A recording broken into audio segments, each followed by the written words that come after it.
Rachel here. Welcome back to another health and gel-being session. Today we've got this friendly face, Tracie Macari, one of our wonderful trainers at Glenara Leisure. You would have seen her through Gel Anywhere by the small group training, and today we're going to have a chat to Trace about all things routine, something that is really challenging for all of us to manage at the moment. So Trace, how are you? I'm doing okay, Rach. So what we're really going to focus on today is kind of what's my speciality, which is teenagers. I'm a mum of 3 daughters and they're all teenagers. So I have a 14, a 16 and just had to think about it, they're 19-year-old, all at home at the moment. So it's been an interesting time. And what I've sort of been thinking about in regards to teenagers is teenagers, unlike small children, teenage years are very different because it's a time when you're trying to separate from your family. So it's a time when your friends often become more important than your family and more important than your parents. And with what we're going through now, they're not able to sort of experience those things. They're stuck at home with us. For people with little children, they're used to being at home and being around their parents. So there's a lot of challenges that sort of have come up with that. And I don't want to say that I'm an expert, but I do have 3 daughters, and all I want to talk about is what's working for me, what's helped me, and to also reassure you that it often doesn't go right. And then we've always got another day to try again. That's right. That's right. So, I mean, if we start with sort of the time spent with the family, so how do you sort of moderate, control that, given that you've got Gel Anywhere, Alex has got work, the kids have got work. Also, what does that look like? So one of my daughters is actually at university, so she's got university time, and the other 2 are at school, so they do a full school day. So that part is quite easy. They log on at 8:30. My eldest daughter luckily has a job. She's working at a vaccination clinic, so she's working most days, which has been amazing because she works with her friends. So I'm very lucky for that. So she's actually able to get some connection with some people. But what I've tried to do and I find works is that we've sort of had conversations about routines and when we will spend time together and when we will spend time apart. And we have a couple of non-negotiables. There's 3 nights a week where we will have proper family meals. We'll all set the table and we'll all sit there and have a meal and have a chat together. A couple of other things that we've done is we have like a weekly movie night, and where we all have to sit and watch a movie together, and someone gets the role of choosing the movie and choosing the takeout and choosing the snacks. So that's something that they can look forward to, and then we can all sort of sit there. They might run off. Don't be sure that they all sit there, but they might run off, but it gives someone something to look forward to. So we usually do that on a Friday night at the moment. That routine, the negotiables and non-negotiables and events that are definitely going to happen, that is something that, like you said, they can really look forward to, but also, that variety of, the element of surprise for everyone who doesn't know what the movie's going to be, what the takeout's going to be, something a little bit different, like an activities calendar. And it's, definitely. And it's not like when you're managing teenagers, it's not like this is the way it's going to be. You have to actually have a conversation with them and let them have some buy-in, saying, what were you thinking about, what should we do this week? What should we eat this week? What's important to you? How do you think we should run things? And get their buy-in, because if they are involved in the conversation and negotiating, they're more likely to stick to it. Instead of being told what to do, let's have a conversation about what you think is best for our family, and that seems to work. Yeah. Without creating too many arguments. Totally. So that's the family thing sort of checked off. And you mentioned your daughter's got a role where she can connect with her friends, and we know the importance of connection, for us through Gel Anywhere classes, connecting with our members, particularly the Zoom sessions, actually seeing them and having a conversation, how important that is. So how do you sort of sort out the routine around the friend component? So with the friends, obviously Olivia, that's my oldest, gets to do that with her friends through work. The other 2, obviously similar to this, they do Zoom, they do FaceTime. My youngest is now, I just got her Minecraft, because if she's going to be on her computer, I sort of have done a little bit of investigation, and that seems to be something that's creative. It teaches her how to code. And so her friends will get on at night after they've done their homework, and they'll sit there and they'll do Minecraft. But I'm also, I also go in and have a look because I don't know what that is. And that's a chance for us to have a conversation. And it starts with, okay, what are you building now? So how was school today? So it's something to build around that. The other thing that we do is we live near a park, which we're very lucky, and a lot of their friends live close by. So we sort of sit down on a Sunday night and we schedule their exercise. So they might have a friend that meets them at the park, so that it doesn't have to be a lot. They need to be outside once a day. That's my rule. I don't care whether it's in the morning, middle of the day or later, but you need to go out of the house for an hour. So often a friend will meet them at the park and they'll go for a walk. Awesome. Funnily, initially they'll go, oh, I don't want to do it. Now they're realizing that how important that is, and they don't even need me to sort of say that they have to do that. Yeah. And I find they come back and their mood, as we know, being in the industry that we're in, is elevated and they feel much better about themselves. That's awesome, Trace.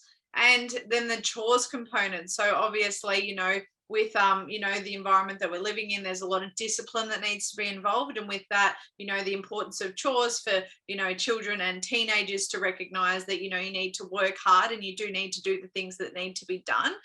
What does that sort of time look like? So we've sort of had a conversation about that this is all of our home and that you all need to contribute. And some of the, and we've actually sat down. So like I said before, I didn't say this is your chore, this is your chore. I wrote down a list of the things that needed to get done. And then I gave them a choice of which ones that they would like to do. I also said, instead of saying this needs to be done at this particular time, so I will say it needs to be done, over the weekend by midday on Sunday. Because I personally like to start Monday with a clean house. So you've got that time, so you need to schedule when that will be. So, and they're all pretty good at doing that, and they get quite a bit of satisfaction. I'm quite lucky, I think, after speaking to a lot of parents, my kids like a clean house. Yeah. I've also taught them, hilariously, I've taught them how to use the washing machine. I've taught them how to, to do a whole lot of things on their own. Yeah. So they've actually learned how to manage a house. And now that they're around, they like to be in a clean home. And I sort of gives them a sense of satisfaction of contributing as well. So it's not a lot of chores. So I would suggest getting their buy-in, giving them a choice of which chores that they want to do, negotiating when it needs to be done by, and then sort of leaving it at that instead of just saying this needs to be done by you and I want it done at this time. So just being a little bit flexible about, when and what they have to do. Yes, and also setting them up with those life skills that, school can teach us, all the technical things, but it's the stuff around home that I think this period gives you that opportunity to really sort of best position them for, that day where they do decide to move out, that, they know how to do all those basic fundamentals, which is unreal and a good use of your time. Oh, it was interesting because my eldest daughter, she was actually moved to Mornington because the COVID clinic's there. And they moved into a house with 5 teenagers, and she came home the other night and she said to me, oh my God, Mum, I didn't realize how much you do. Yes. Yeah. Unbelievable.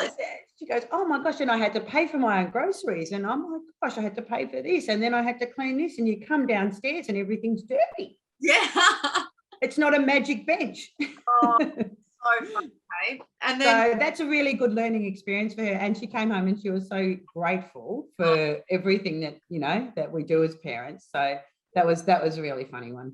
And then when it comes to bedtime, so the day's wrapping up, we're all tired, we're all starting to get pretty emotionally exhausted from what has been a really huge 18 months for everyone in different ways.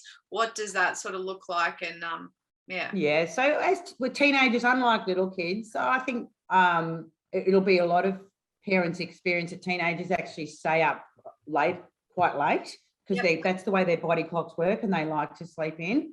However, they do have to be, so we have weekday and weekend rules.